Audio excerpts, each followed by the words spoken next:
Amém? Deus é bom, pode sentar. Deus é bom o tempo todo. Ele é bom.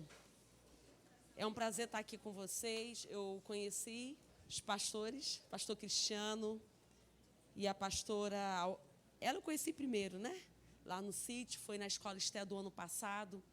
E Deus fez algo sobrenatural. E a gente, não sei se vocês conhecem, Missões Casa do Pão. Na verdade, nós somos...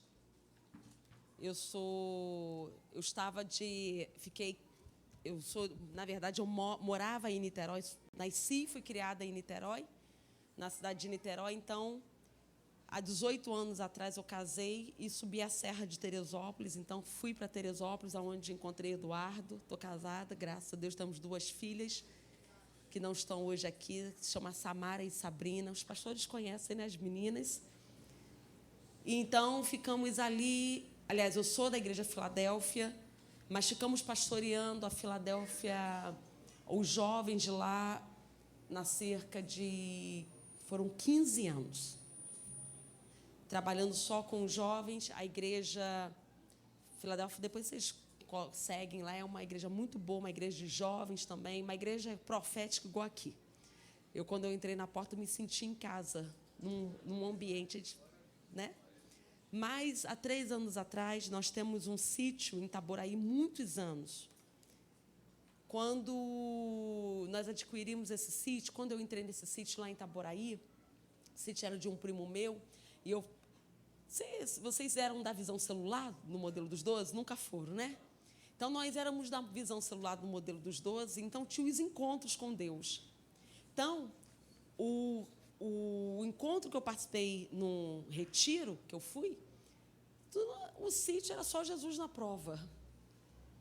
E aí, quando eu saí daquele sítio, daquele encontro, eu botei no meu coração, um dia eu vou ter um sítio aonde as igrejas vão fazer seu retiro bem feito. Eu sempre botei isso na minha cabeça, né? Porque esse negócio, tudo que é para Deus é de qualquer jeito. Não é assim? É 4 lixos, aquelas 4 beliches, quase uma caindo na sua cabeça, e banheiro com defeito, e alaga tudo, tudo que era para Deus, antigamente era assim. Então, compramos esse sítio de um primo meu, enfim, e começamos a alugar e fazer exatamente isso, emprestar para a igreja, alugar, e começamos a ceder o sítio. E há 3 anos atrás, no meio de uma pandemia, né, todo mundo viveu essa pandemia, a igreja parou. E quando a igreja para, eu recebo uma palavra de Deus, né? Porque quando a gente está ativo, a gente não consegue ouvir tanto Deus. Você ouve Deus, mas quando você para, como nós paramos em 2019, a igreja inteira parou. Foi todo mundo para casa. Foi todo mundo. Quem aproveitou o tempo de pandemia, não só... a doença veio e houve mortandade em algumas casas, mas quem parou mesmo para ouvir a voz de Deus, ouviu tudo que Deus tinha para falar, ajustou a casa, ajustou os filhos, alinhou tudo. Então, nesse momento, eu fiquei em casa orando e a gente só tinha a orar. Então, eu orava com as meninas, orava com o Eduardo. Nós fizemos, eu e o Eduardo, pela internet, com Valnice Milhões, um curso inteiro de intercessão na pandemia. E todo dia à tarde a gente botava lá para assistir. Então, nesse momento que a gente estava orando, Deus me deu uma palavra. É hora de você descer a serra. Eu falei, opa, como assim? O Senhor falou assim, eu te entreguei aquela terra para que você se torne ali um centro de missões. Porque ali vai ser refúgio de muitos pastores e muitos líderes. Porque pastor, às vezes, não tem com quem conversar, não tem com quem se abrir. E... eu fui muito tratada na Estância Paraíso com a pastora Zenete Rodrigues, ela é minha amiga. E eu falei, meu Deus, mas eu vou fazer uma Estância Paraíso aqui. E o Senhor falou, não, é algo diferente, porque você vai tratar desde a criança até o adulto. E eu falei, Deus, como vai ser isso? O Senhor falou assim, eu só quero você com o coração disponível para mim. E aí eu fiquei, Senhor, mas quando voltar à igreja, eu preciso voltar para a liderança. O Senhor falou para mim, quem disse? Você vai procurar, porque o pastor da Filadélfia são os meus tios, ele falou, você vai procurar os seus tios e você vai entregar esses 15 anos de trabalho e que você arou aquela terra, para agora cumprir o que eu tenho para você naquele lugar. Então, eu custei a tomar essa decisão de saída. Já vou entrar na palavra. Eu só quero que você fale para a pessoa assim: não espere tomar uma decisão.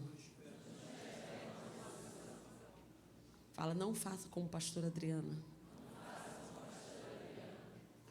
Por que eu estou te dizendo isso?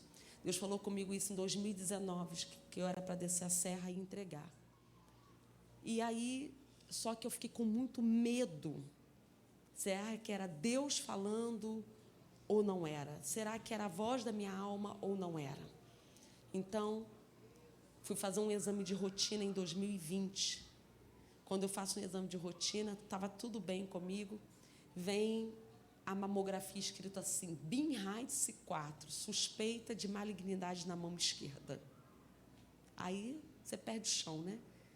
Então, procurei um médico. O médico falou: Adriana, vamos correr com essa biópsia, eu vou correr com você. Então, fiz a biópsia, graças a Deus, deu tudo benigno.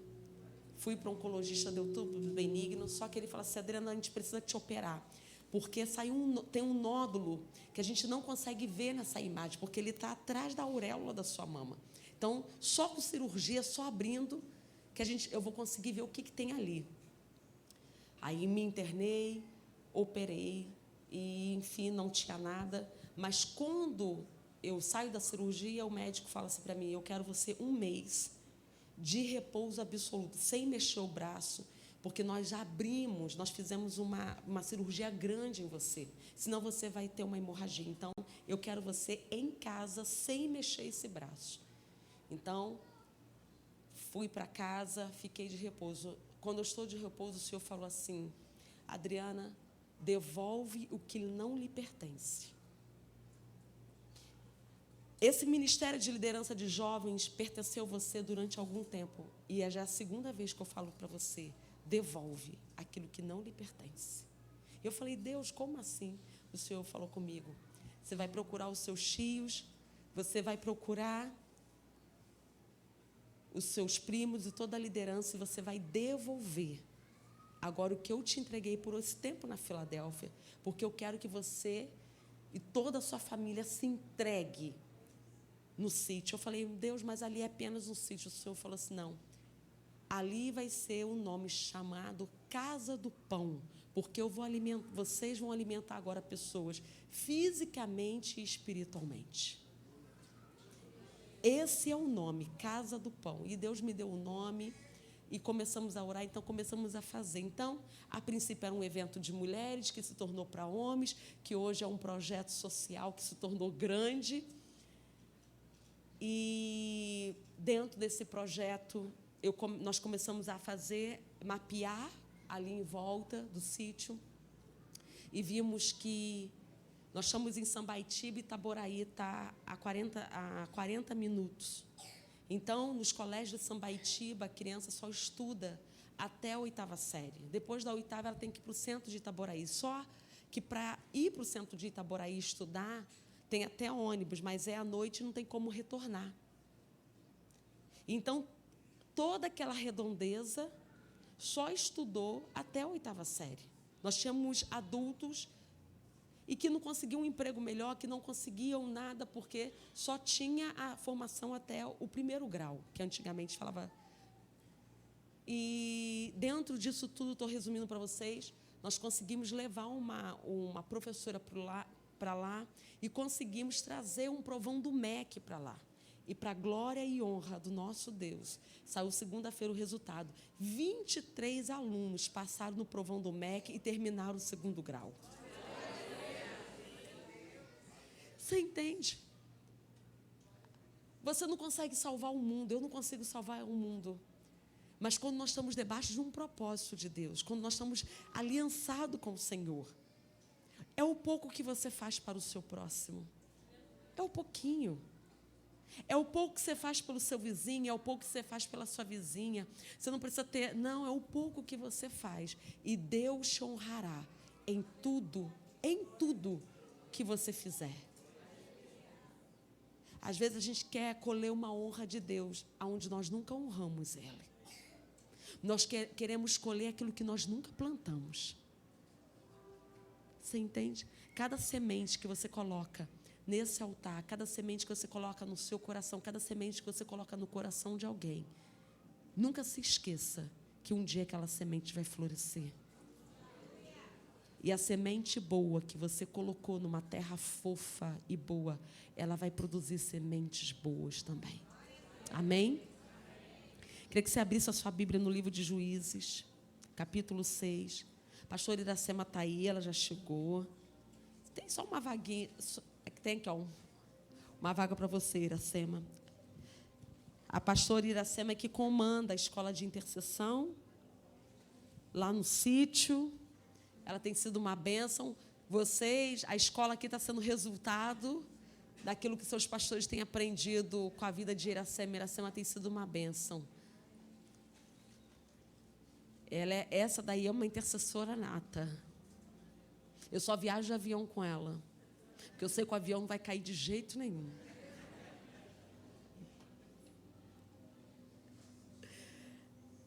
Amém? Então vamos lá, Juízes capítulo 6. Nós estamos num culto profético, hoje começa, né, pastor? 12 dias proféticos. Então, quando Deus me mandou, aliás, 6, vamos ler do 6 e 6, 11, vamos começar do 11. E o Senhor me deu uma palavra para essa igreja. Eu falei, Deus, o que o Senhor quer para a igreja Ágape? O que o Senhor quer nesse tempo? Então, o Senhor me deu uma palavra no livro de Gideão. Então, nós vamos andar na Bíblia agora. Amém? Amém. Nós vamos entrar na palavra e no profético. Diz assim: então o anjo do Senhor assentou-se debaixo do carvalho que estava em Ofra, que pertencia de Joás e Abizer, e Gideão, seu filho, estava malhando trigo no largar para se salvar dos medianitas. Então o anjo do Senhor lhe apareceu e lhe disse: o Senhor é contigo, varão valoroso. Mas Gideão respondeu: ah, Senhor meu, se o Senhor é conosco, porque tudo isso nos sobreveio.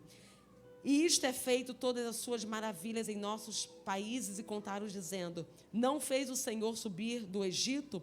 Porém agora o Senhor desamparou e nos deu na mão dos midianitas. Então o Senhor olhou para ele e disse: vá na tua força e livrarás Israel da mão dos medianitas. Porventura não fui eu que enviei?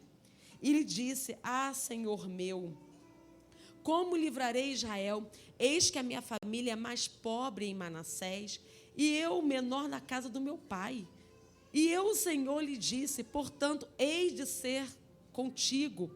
Tu ferirás os medianitas como se fosse um só homem. E ele disse: se agora tenho achado graça em os teus olhos, dai-me um sinal de que és o que comigo falas. Rogo-te daqui e também a parte daqui, e eu venho a ti e trago o meu presente. E ponha perante ti, disse: eu esperarei que volteis. Então Gideão preparou um cabrito e bolo asmos de efa de farinha, e pôs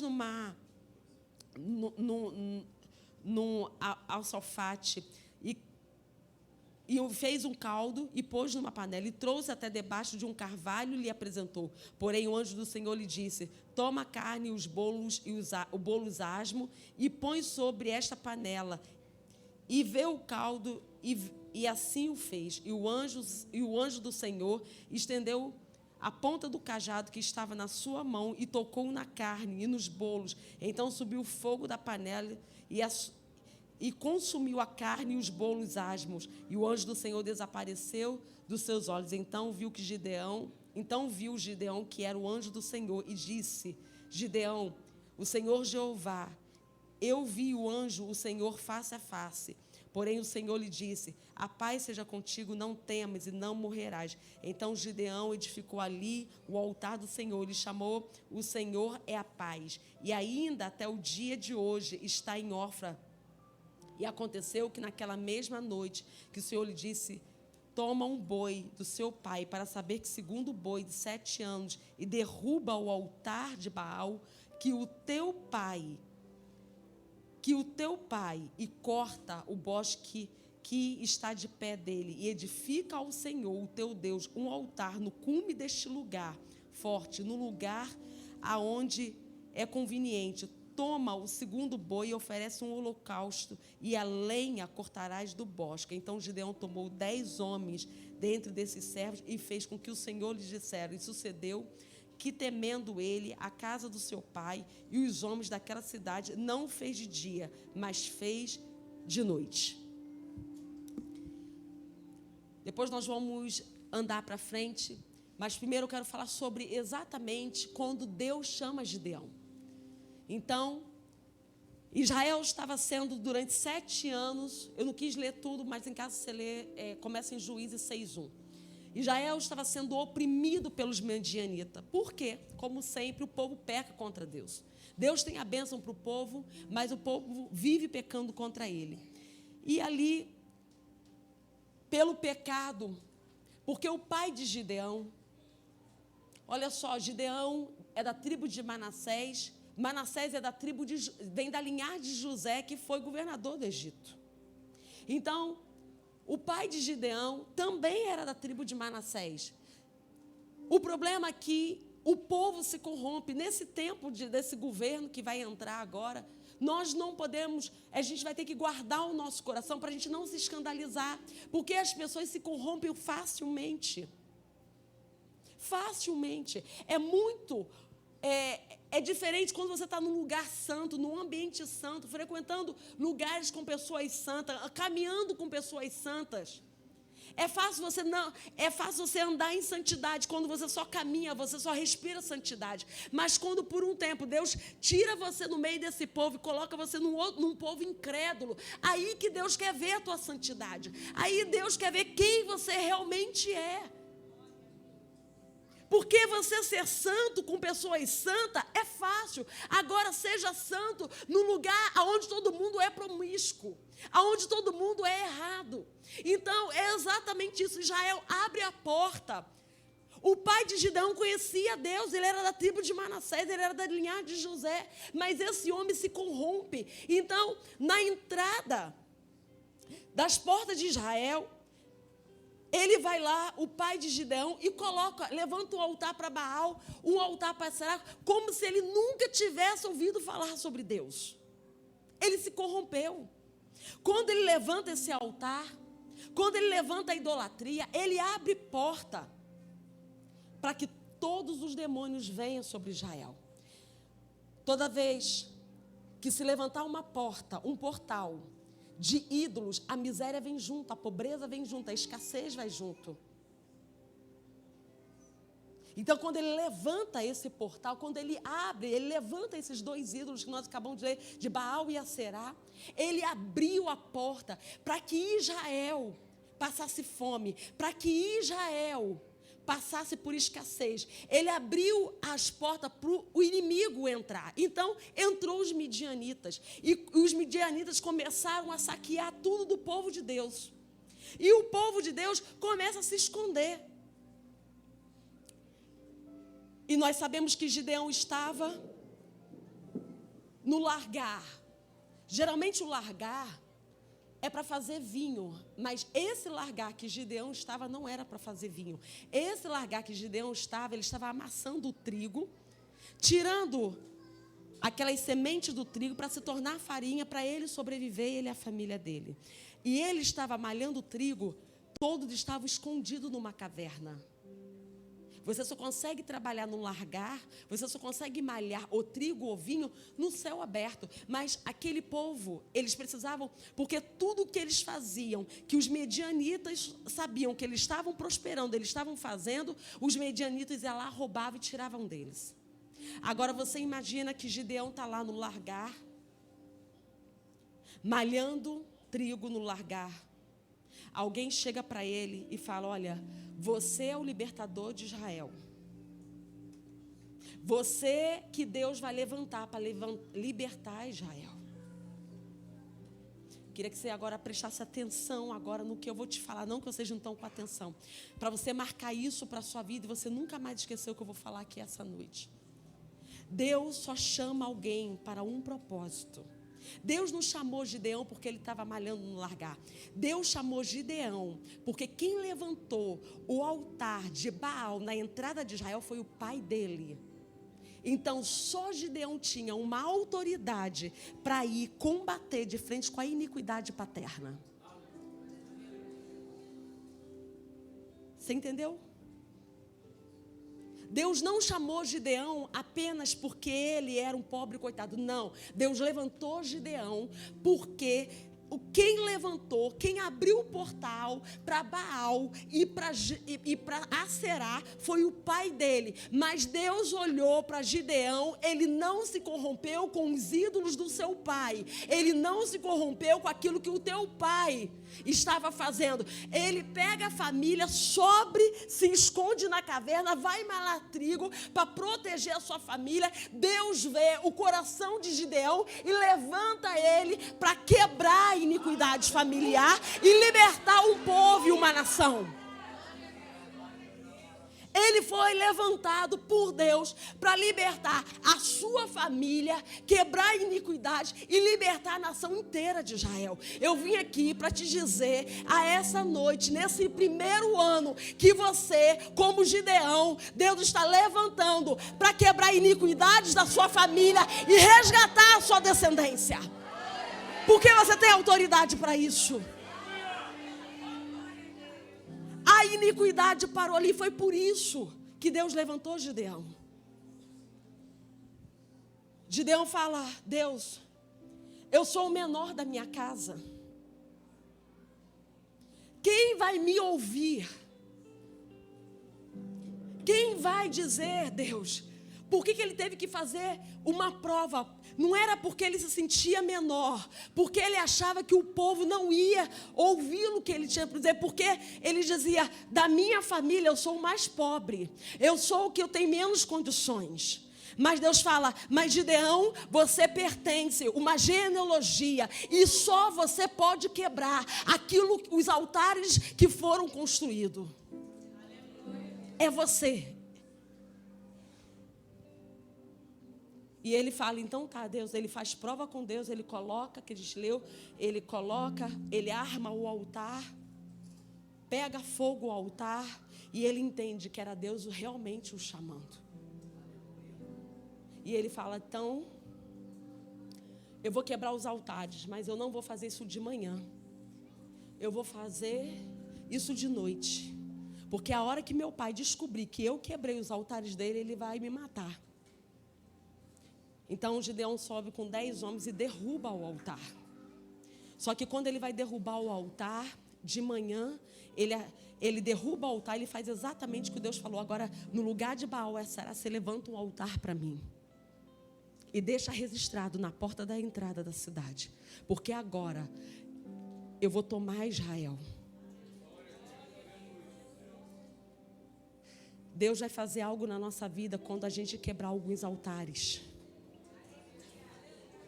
Deus não tinha como libertar o povo de Israel se o altar idólatra estava na entrada da cidade. Primeiro ele quebra o altar e depois ele faz o resgate. Primeiro ele vai quebrar alguns altares para depois ele fazer resgate. Você compreende o que eu estou te falando essa noite? E aí Joás fala, a notícia chega sobre o pai de Gideão e fala: olha, Gideão quebrou o altar de madrugada. O pai dele manda chamar, ele chama: vem aqui agora, Gideão, para a minha presença, porque eu quero saber o que aconteceu. Joás levanta, estava no meio, amigo de Gideão, e fala: aqui, se Baal fosse isso tudo mesmo, ele tinha que se defender. Não precisava de homem nenhum para defender ele. Aí o povo começa a respeitar Gideão. Joás foi alguém que se levantou quando Gideão ia passar por uma acusação, quando ele ia passar por uma afronta, quando o capeta tenta armar tudo contra a vida dele, alguém levanta e fala: não. Alguém levanta para defender.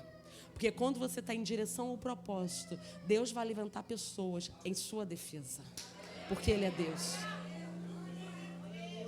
Quando você está no caminho de um propósito, pessoas não entendem, Pessoas não compreendem, mas você está na linha do propósito. Então Deus faz uma confusão no arraial do inimigo, que é até quem não é com você se levanta em sua defesa, um caminho de defesa.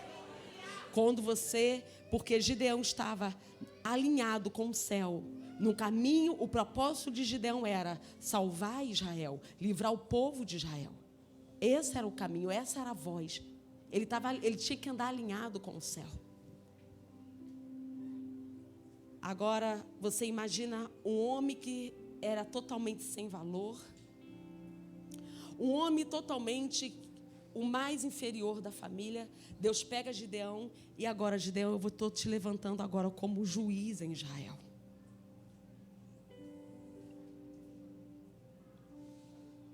Você consegue compreender? Um homem que um dia está lá no largar, amalhando trigo, suando a camisa. Deus pega esse homem com um propósito, com uma direção, e levanta ele para ser juiz de uma nação. Ele julgou Israel durante 40 anos. Mas até ele chegar no caminho para ser juiz dessa nação, ele ainda tem algo a percorrer. Deus é um Deus estrategista. Deus trabalha com estratégias. Gideão não ia ser como Jonas, gritar na cidade, salve. Não, ele quebrou os altares, ele não ficou gritando, salve, salve, Jesus vai salvar a cidade, não. Para cada um, Deus dá uma estratégia. Para Gideão, Deus falou, olha, toca a corneta e reúna o povo, reúna os homens. A primeira corneta que ele toca, vem 20.000 homens reunidos. O Senhor falou, é muito, Gideão. Alguns ficam com medo, já vão embora. Daqui a pouco fica 10.000. Deus ainda fala, ainda é muito. Vamos lá, continua o treinamento, Gideão. Reúna grupo de 3. Aquele que beber da água e lamber da água e se ajoelhar como um cachorro, esse está pronto para ficar na sua equipe. Porque aquele que desce, que lambe a água e faz daquela posição que um cachorro faz, esse aguenta a resistência.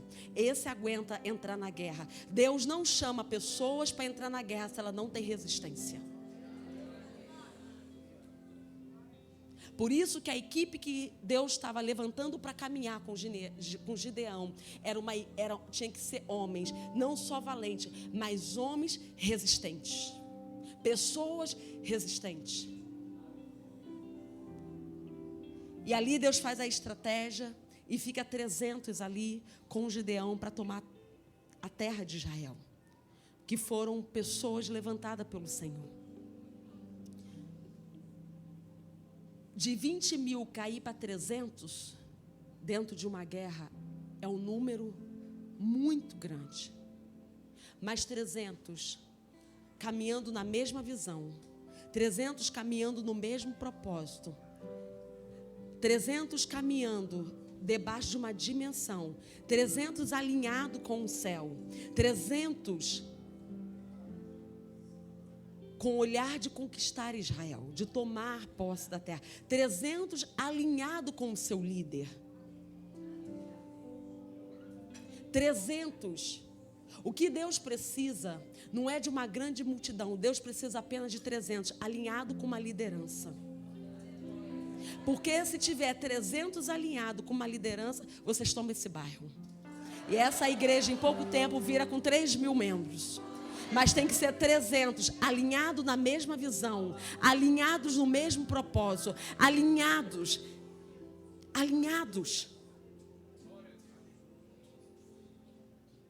10.000, 20.000 é muita gente para dar estratégia, para dar comandos, para alinhar. Mais 300, Deus precisava de 300 guerreiros, 300 homens valentes, 300 prontos para entrar, encorajados em Deus. 300 que iriam mudar a história. Porque quando o Gideão grita e eles vão entrando, e eles falavam, olha, eu vou tocar a corneta, quando eu tocar a última, vocês vão falar, eu vim em nome do Senhor e em nome de Gideão. Você consegue entender isso? Porque é pelo nome do Senhor. Nós estamos aqui pelo nome do Senhor. Você está aqui essa noite pelo esse nome. Porque esse nome, chamado Jesus, fez uma diferença enorme na sua vida quando ele entrou em você. Então, quando você entendeu que o nome de Jesus, que a pessoa que representa ele, entrou na sua vida e transformou a sua vida, você não pode se corromper com qualquer coisa. E você não pode se contaminar. 12 dias profética nesse lugar. É como se o líder dessa igreja está te chamando 12 dias para uma santidade, 12 dias para você reavaliar, 12 dias para você se ver, 12 dias para o Senhor fazer com você como Ele fez com Davi. Sonda-me e conhece o meu coração, vê se há em mim algum caminho mau. Sonda-me e me conhece. São 12 dias proféticos para que os valentes se levantem. Porque nós viveremos nessa nação dias que não serão fáceis. Hoje eu assisti um pouquinho da posse do Lula, que eu queria ver o que ia dar aquilo ali. Eu nunca vi um lugar confundir tanto o santo com o profano. Porque foi aberto com show gospel.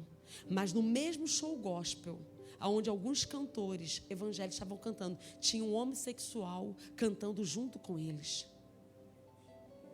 Eu quero dizer para você, Deus não vai misturar nada. Foi por conta disso que o filho de Arão morreu. Os 2 filhos, porque Deus não confunde santo com profano. Ou você é santo ou você é profano.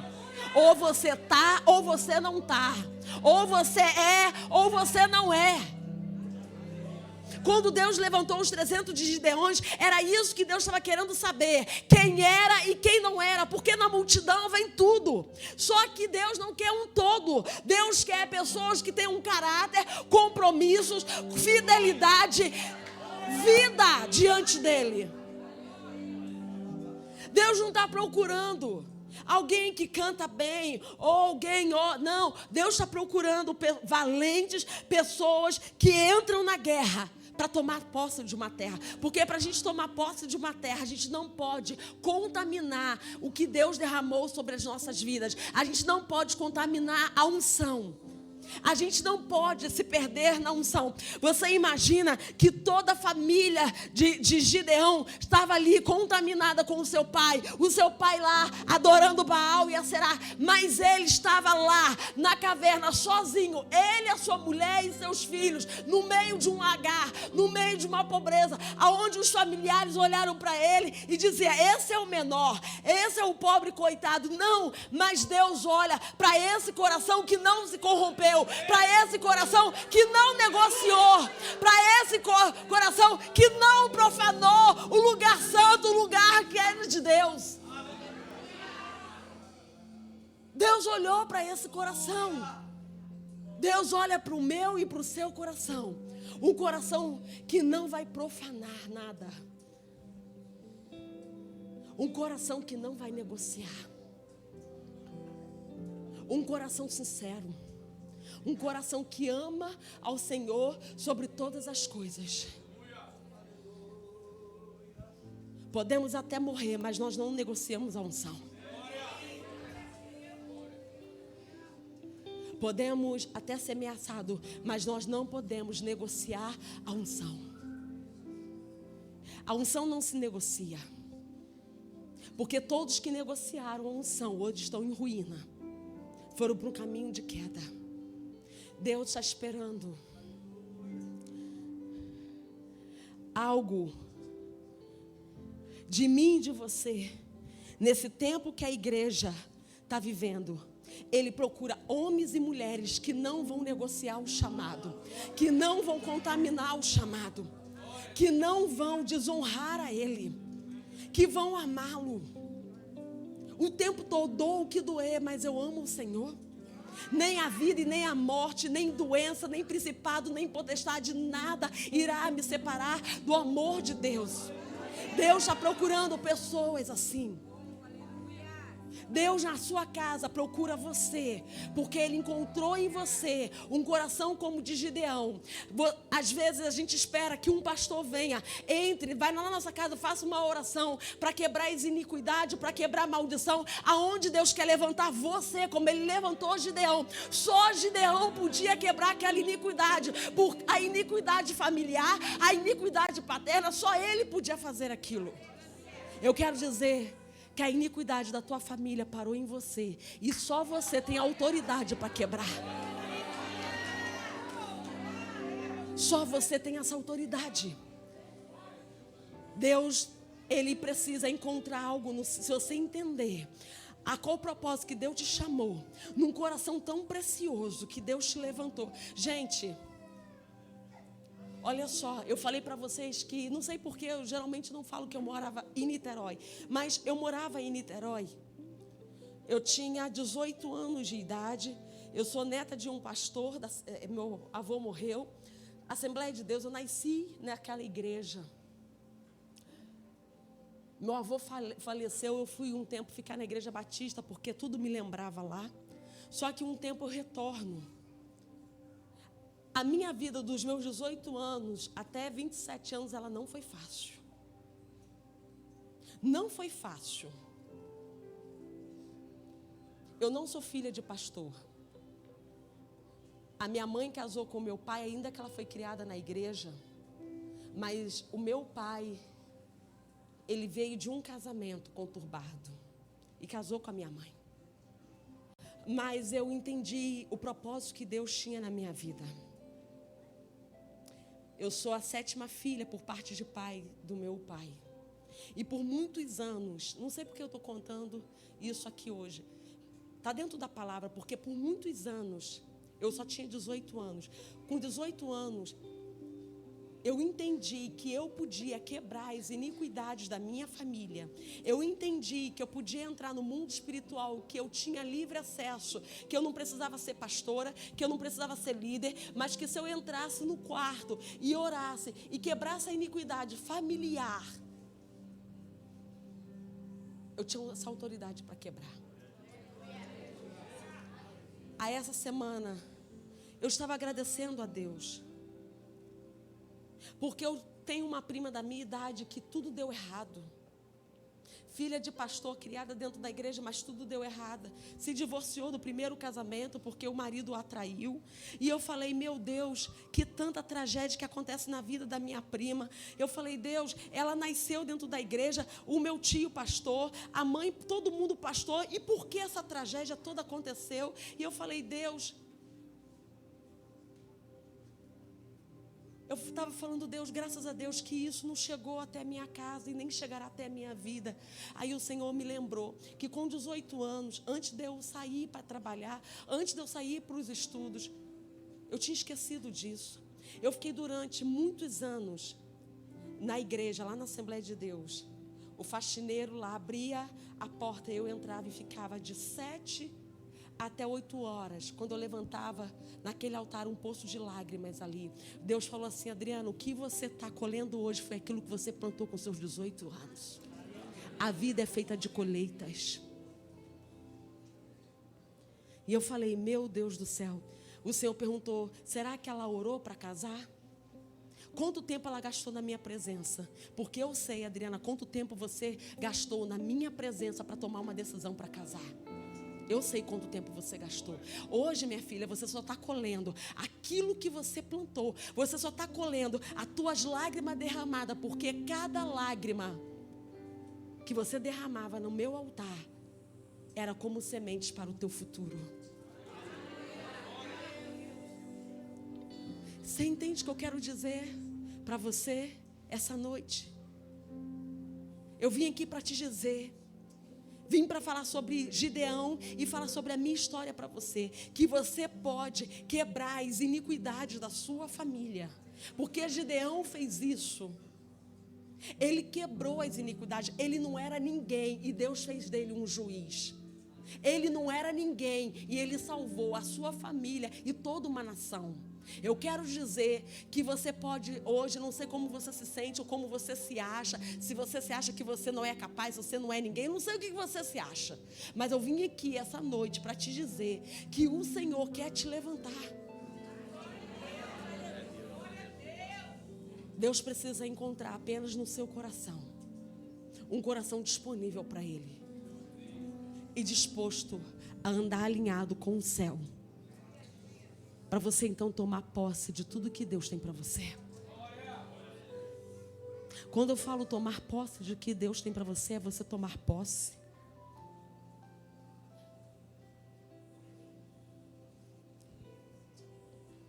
Com 24 anos eu me formei em Direito. Com 26 anos, eu já era juíza de arbitragem e fazia conciliação. Hoje eu olho para muitos que se formaram comigo lá para trás. Nós entramos na faculdade, eu e uma amiga minha. Ela era líder dos jovens da Igreja Batista, o pastor Dinê, meu amigo. Um pai para mim, foi um pai para mim aquele homem. E foi um pai para minha amiga também. Pagou a faculdade para ela estudar. O nome dela se chamava Alessandra. No segundo período, que essa menina entra na faculdade, ela confundiu, ela era ministra de louvor da Igreja Batista, o santo com o profano. Começou a sentar lá no barzinho, na porta da faculdade. Eu falava, Alessandra, sai fora desse bar. Mas Adriana, deixa de ser boba, deixa de ser careta, Adriana. Eu só estou lá conversando, eu só apenas tomo refrigerante, nem cerveja eu bebo com ninguém. Eu só sento e converso, bato papo. Isso não vai dar certo. Isso não vai te levar para um caminho bom. E ela, Adriana, para. Eu falei, um dia eu chamei ela, você está confundindo aquilo que é santo e aquilo que é profano. Passou-se um tempo. E ela estava meio triste. E aí, ela descobriu que estava grávida. Ela engravidou de um colega de turma. Só que quando ela engravida desse colega de turma, o menino era todos do nosso grupo. Ele falou, eu só vou assumir a hora que a criança nascer, eu vou fazer o DNA. Só que ela teve que ir para a igreja. E a igreja pagava a faculdade dela. Pagava o curso. Ela era líder de louvor da igreja. A igreja pegou para honrá-la. Deus queria levantá-la, tirá-la da situação de vida que ela vivia. Quebrar uma iniquidade familiar. Só que no meio do caminho, por isso que eu te falei, desde o início da palavra, andar com gente santa o tempo todo, você fica santo. Agora Deus quer ver a tua santidade no meio de pessoas incrédulas. Deus quer ver o nosso comportamento quando nós estamos no meio do mundano. É ali que Deus quer nos ver. É ali que Ele nos prova. Ali que Deus sabe quem realmente nós somos. Andar aqui é mole. E aí ela teve que encarar o pastor e dizer que estava grávida. E o pastor imediatamente reuniu o ministério e ela teve que ir para a faculdade. Ela tem a minha idade, nós temos 45 anos. E até hoje ela não conseguiu se formar. E virou uma menina taxada como mãe solteira. Sabe por quê? Porque confundiu o santo com o profano em cima do altar. Tocou aonde não devia ter tocado. Porque para subirmos nesse altar, para entrarmos nesse lugar, nós temos que ter uma vida pura e alinhada com o céu. Porque o dia que se confundiu o santo com o profano, tudo acaba.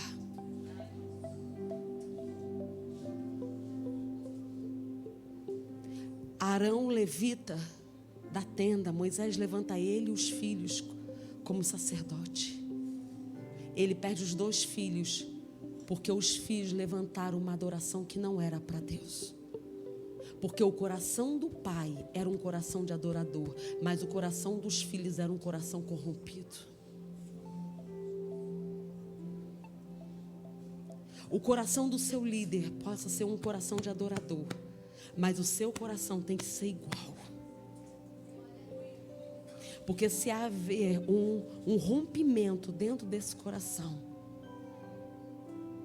você pode até enganar por um tempo, mas uma hora você não engana mais. Até o momento, algumas pessoas podem enganar ou fingir que está enganando, mas chega uma hora que Deus traz aquilo que está oculto, Ele traz à luz. Está no livro de Salmo. Aquilo que está na escuridão, Ele traz para a luz. Por que eu vim dizer isso aqui para vocês? Hoje estou falando tudo isso aqui para vocês. Porque nós vamos passar dias difíceis, mas também nós vamos passar dias de regozijo.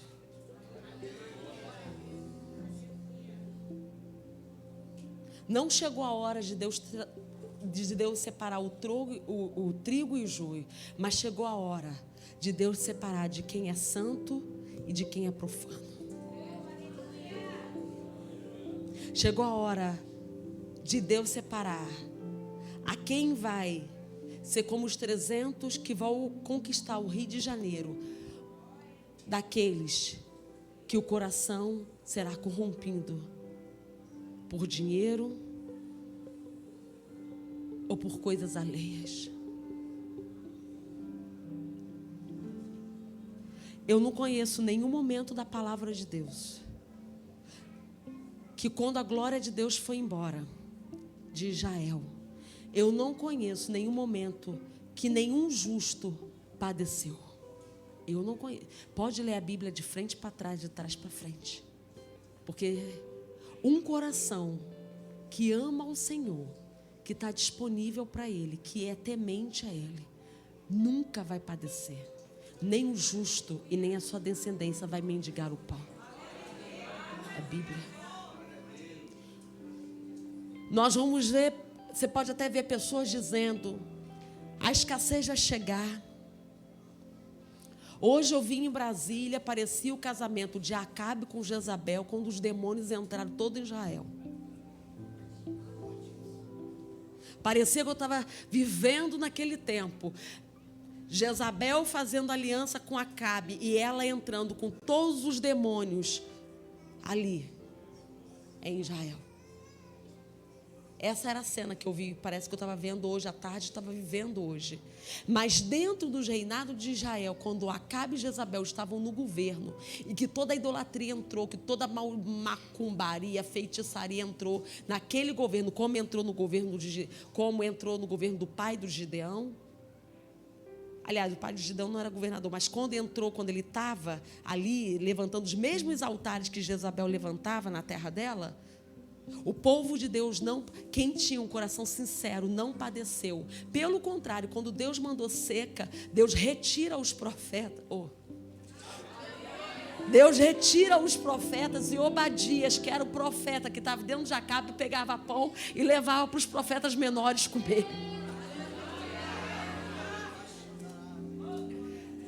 O profeta dessa cata de uma viúva em Serepta e ela é alimentada. Você entende? Deus nunca vai deixar a gente sem pão e sem água. Nós podemos viver o pior governo da história. Nós podemos viver a pior situação. Mas eu quero te dizer, se existe um coração diante do Senhor, se o seu coração está totalmente voltado para Ele, e você não se corromper, se você não nem um pouquinho, nem uma grama, você se contaminar, Deus vai trazer a bênção sobre você.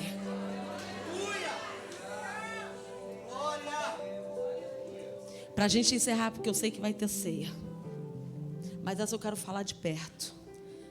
Daniel, a gente fala muito que Daniel nos contaminou. Daniel esteve em 3 governos em Israel. O filho de Nabucodonosor tem um sonho. Manda chamar Daniel. O filho de Nabucodonosor fala assim: olha, Daniel, eu vi uma mão descendo no sonho. E ele começa a falar do sonho que ele teve. Daniel fala. Aí ele fala: Daniel, se você interpretar para mim tudo que eu sonhei, todo ouro, joia, dinheiro eu vou te dar. Daniel fala assim: não, eu vou interpretar, mas você não precisa me dar nada. Sabe o que acontece? Presta atenção no que eu vou falar. Sabe o que aconteceu? E sabe o que acontece muitas das vezes com a gente? Daniel esteve num palácio, ele esteve com homens grandes, mas ele não tocou nem na comida, nem no ouro, nem no dinheiro e nada do que o palácio oferecia. Ele tinha a visão, ele interpretava porque ele queria, mas ele não se contaminou em nenhum momento dentro da Babilônia. Por isso Deus foi com Daniel o tempo todo. Sabe o que acontece com a gente? Quando Deus leva a gente para um governante, se ele oferecer, a primeira coisa que a gente faz é pegar e botar no bolso. Não, querido.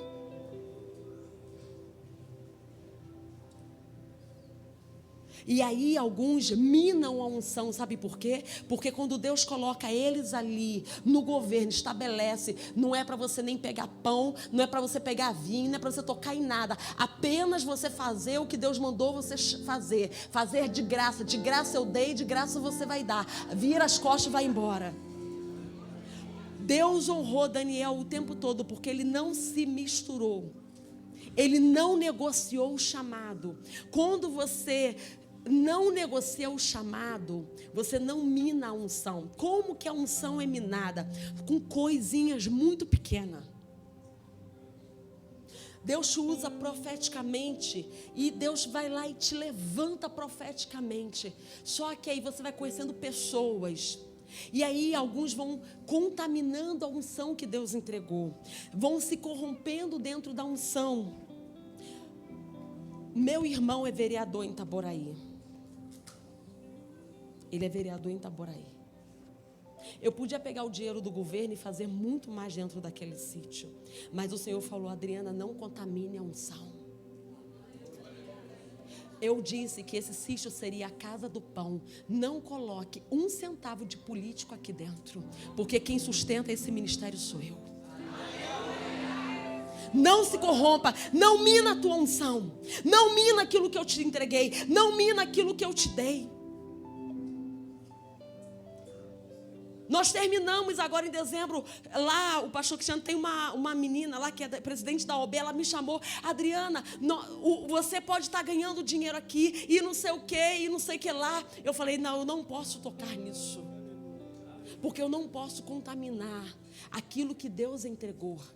Eu não posso confundir aquilo que Deus entregou. Não que meu irmão meu irmão está fazendo muito bem para Itaboraí, ele não é corrupto, ele é um vereador digno, mas eu não posso contaminar aquilo que Deus me entregou. Eu não posso botar um fermento numa massa, senão ela vai levedar toda. O que eu quero dizer essa noite: não coloque fermento a mais, não coloque nada na tua massa, apenas o Espírito Santo, e Ele te conduz, Ele te capacita, Ele te levanta, Ele te dá a direção, Ele te mostra, Ele exalta, Ele levanta.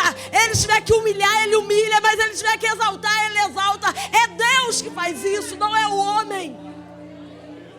Você não precisa de homens, você precisa de Deus.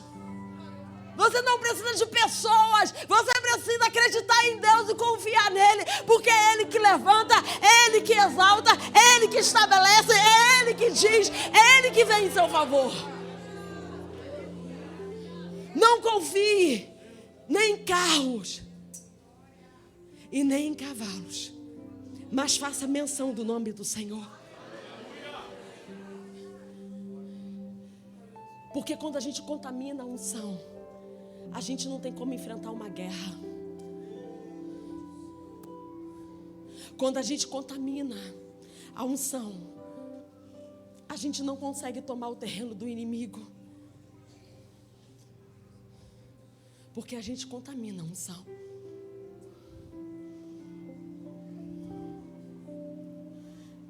Eu recebi uma palavra profética o ano passado. Um profeta, ele vai até aqui, dia 7, Saulo. Ele falou para mim, a gente estava fazendo curadas na Inglaterra. Lá na Inglaterra ele falou: Adriana, Deus vai te levar no Nordeste com curadas e vai impactar o Nordeste. E aí eu falei, nossa, era outubro ainda, eu falei, eu posso fazer um curadas. Aliás, era em setembro. Eu falei, eu posso fazer um curadas ainda antes das eleições, só assim, se eu fizer um curado no Nordeste, é bom que a gente vai falar de Deus. O Senhor falou, não use o meu altar para isso. Na hora certa eu vou te levar, mas não use o meu altar para política.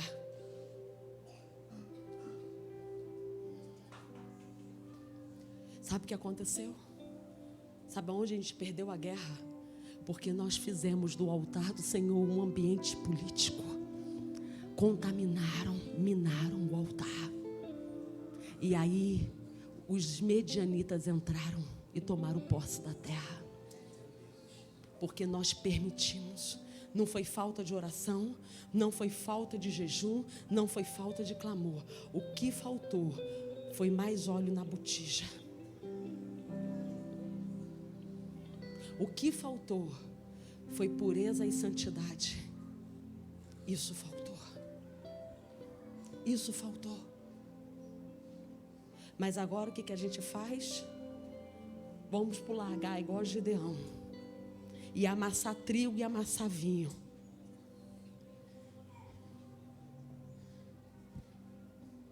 E Deus vai nos ver. E vai ver o nosso coração. E vai nos levantar novamente. E aí nós vamos tomar terra. Aí o Brasil será a terra que Deus levantou. A terra que Deus quer para Ele. Deus nos dará uma segunda oportunidade, pode ter certeza. Mas será diferente. Aonde o nome dele inteiramente será exaltado. Aonde o nome dele será engrandecido. Aonde ele não dará glória para o homem, mas a glória será totalmente dele. Queria chamar o grupo de louvor.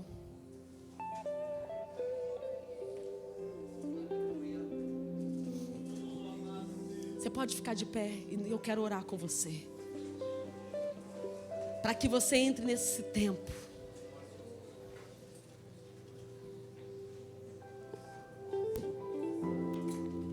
Diga para a pessoa do teu lado, Deus vai tirar você do seu lagar. Vai chegar um tempo, diga para quem está do teu lado assim, vai chegar um tempo que você não vai mais amassar o trigo. Deus vai te tirar desse lugar de você amassar trigo. Diga, você amassou muito trigo durante muitos anos. Você teve que aprender a amassar o trigo durante esses anos. Deus te ensinou você. O largar é o lugar onde nós aprendemos a fazer a farinha.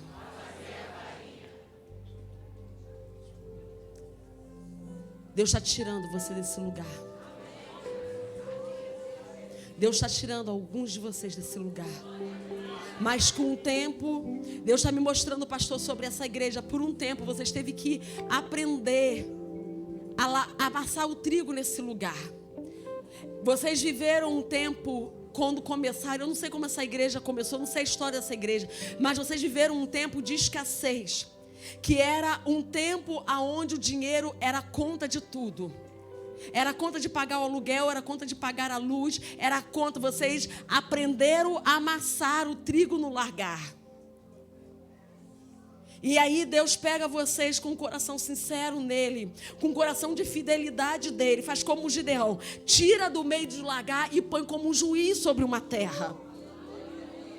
Numa terra que era seca, numa terra que era impura, numa terra que não tinha muitos que com coração sincero, mas o Senhor está me mostrando, eu fiz com vocês como eu fiz com Isaías. Eu toquei nos seus lábios, no meio de pessoas impuras que vocês viviam, e eu toquei no meio dos lábios de pessoas impuras. Eu vi o coração de vocês, eu tenho visto o coração de vocês. Vocês não fizeram da igreja para ganhar dinheiro, vocês não fizeram dessa igreja, não, vocês apenas motivam os jovens dessa igreja. Quando ele fala, olha, meu filho é assim, olha, minha filha deu certo, ele está dizendo para você, eu dei certo, porque eu acreditei e vocês darão certo também. Porque a unção que desce aí, pega aí. Se há prosperidade aqui, há prosperidade aí. Por que muitas igrejas, quando você chega numa igreja, é difícil? Eu prego em muita igreja. Tem de igreja que é difícil. Tem igreja que eu nem aceito o convite. Sabe por quê? Porque você vê que o altar é contaminado, tem adultério no altar. E aí eu nem recebo o convite para ir. Sabe por quê? Quando você vê uma igreja onde tem muito divórcio, muita separação, muito adultério, pode olhar lá o altar. Mas quando você olha para um povo que eles estão prosperando, que eles estão levantando, que eles estão aumentando, que eles estão crescendo em santidade, em pureza, é porque o altar está puro. É porque o altar está santificado. A presença e a glória de Deus só habita onde Deus tem espaço para operar. Se Deus não tivesse espaço sobre essa casa, essa igreja hoje não tinha 10 pessoas aqui dentro. Segunda-feira, 1º de janeiro, essa igreja lotada. Sabe por quê? Porque vocês confiam em Deus, vocês confiam no homem, no sacerdote dessa igreja, e vocês confiam na palavra dele. Porque ninguém sai dia 1º cansado para vir para um lugar e passar 12 dias aqui. Vocês estão dizendo para a liderança dessa igreja, olha, eu acredito nesses 12 dias. Eu acredito que no final desses 12 dias algo vai acontecer. Eu acredito que no final desses 12 dias Deus vai movimentar as águas. Que Deus vai fazer. Você não será apenas aquele paralítico esperando a água se movimentar, não. Deus vai chegar para você e falar assim, você não precisa esperar o primeiro pular na água. Não, pega a tua cama, levanta e anda. Toca onde você nunca tocou nesses 12 dias. Vai aonde no céu, aonde você nunca foi. Entra numa dimensão em Deus. Entra no profético. É 12 dias Deus quebrando você, restaurando você, alinhando você para um novo tempo, para um ciclo novo. Deus está dizendo, eu vou alargar a tenda dessas igrejas. Eu vou alargar a tenda. Eu vou alargar a tenda. Eu vou alargar a tenda. Deus não precisa de muitos para fazer uma estrutura. Deus precisa apenas de 300 que vão confiar, que acreditam no crescimento. Eu amo vidas. Eu, Adriana, amo pessoas, amo vidas. Amo. Quando a gente vê uma igreja expandindo, eu amo. Porque é milhares de pessoas saindo do inferno, esvaziando o inferno e trazendo agora para a luz. Trazendo para o propósito. Trazendo para aquilo que Deus quer. Repita comigo, eu sou autoridade. Hoje na minha casa. E eu vou quebrar a partir de hoje todas as iniquidades que afligiram a minha vida, a minha casa e a minha descendência. Não será atingida pelas iniquidades que os meus avós plantaram, que os altares que meus pais levantaram. Eu vou contra eles agora. E eu paraliso agora. Eu mando embora. Eu mando embora toda a imoralidade. Toda a imoralidade. Toda idolatria. Toda perversão. Todo espírito de loucura. Tudo que não provém do Senhor, que me visitou até o dia de hoje, que visitou a minha família, eu me levanto hoje, eu mando embora, eu quebro, Satanás, você não tem mais direito legal de atuar na minha vida, na minha família, na minha casa. Eu tiro agora todo o direito que foi dado a você. E eu trago agora todo o direito da minha família, da minha casa, agora para Deus.